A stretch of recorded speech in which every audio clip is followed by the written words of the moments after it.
What is going on, guys? Welcome back to EU4, where we have a last look at the Iroquois before they will be completely wiped off the map by Overtrithia. Now, of course, today there will be another voting video, and for that I'm already in spectator mode, and I will show you the first nation I've chosen, or that you guys get to choose from, and that is actually Pasai here in Indonesia. So let's actually check out our court first and our ruler, Sultan Tsalenggathu III Pasai, 20 years old, an embezzler, relatively good administrator and military leader, not the best diplomat. We have a couple of advisors, that's fine. We're in a sultanate, obviously, and we have only one accepted culture, but there's others that we might want to accept as well, because, especially Malayan, because there's one thing that we can do. We can actually go ahead and form Malaya. For this, we do need quite a few provinces, some of them from Egypt over here, others from Ethiopia here, and then the rest of them are here in on Borneo, held by Brunei, which I believe is our ally at the moment. No, but we have very good relations. However, we cannot really ally them. So, yeah, that's kind of interesting. So we might want to do that, but not necessarily. Forming Malaya could be one possibility. However, we're currently in a conflict with England.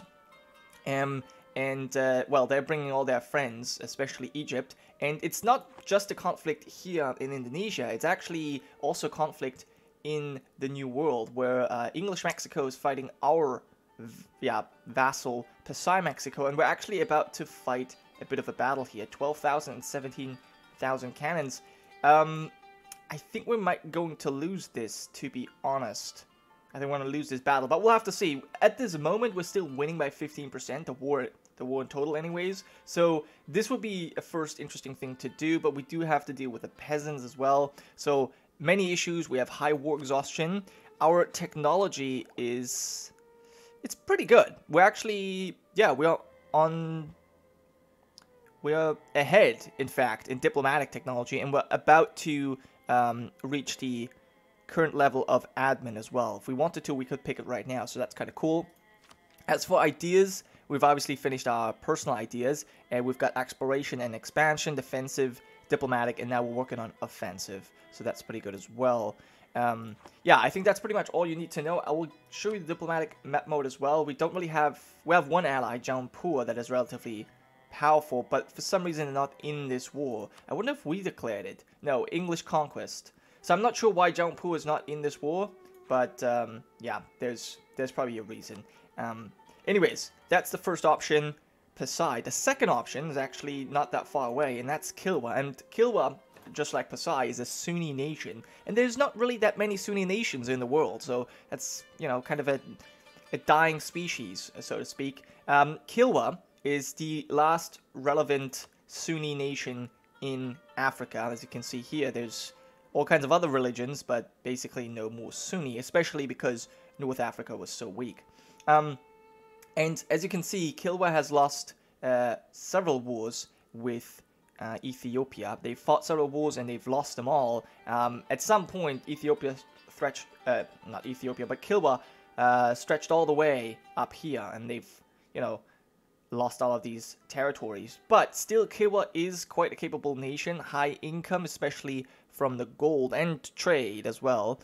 We have some decisions. We cannot form a nation or anything, but we have a few Islamic decisions we could go for. We have tons of accepted cultures, that's pretty useful, and we're trading in ivory and have some other great bonuses. Our ruler is Sultan Yusuf I Al-Malindi, 26 years old. Not really a good diplomat or administrator, but relatively good military commander, malevolent and a bold fighter, so likely he's going to lead troops himself. And of course, our goal will be to defeat Ethiopia, and that's not going to be an easy feat. I think the best course of action would be to ally Egypt or some rival of Ethiopia. That's probably the best thing we can do, our best hope. But as you can see, our armies are still retreating from the last war, And yeah, this is going to be difficult. However, in the meantime, while we're waiting for the truce to run out, we might even want to go to war with Provence, since they don't really have many allies. They only have Bohemia.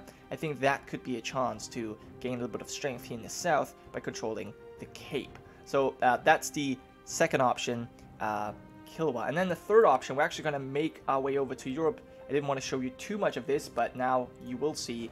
A new nation that I've already talked about in the last episode as the Iroquois is Antioch. Antioch actually made it onto the Great Power list, Great Power number 8, and they have actually conquered a significant amount of territory here. Currently have some rebel issues, Greek separatists.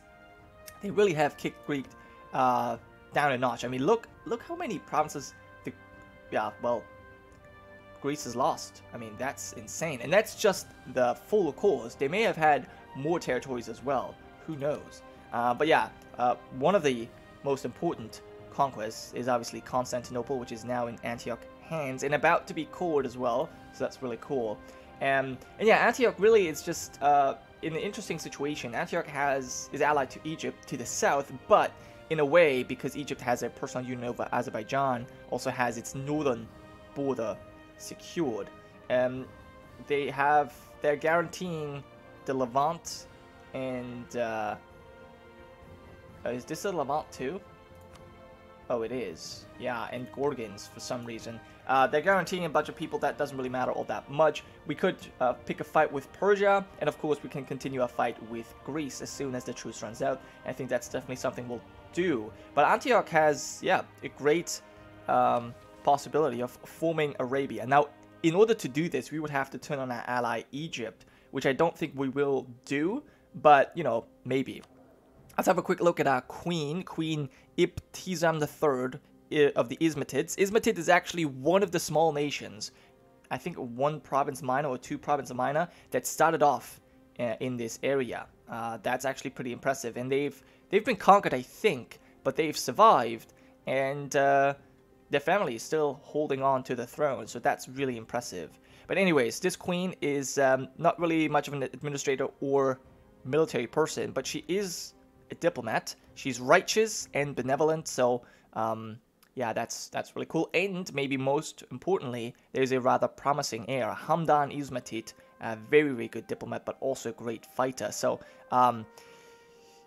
yeah, Antioch is in a great position, a great power, and we have all the possibilities to grow even stronger. So those are your three options, guys. Antioch, we've got Kilwa, and we've got Pasai.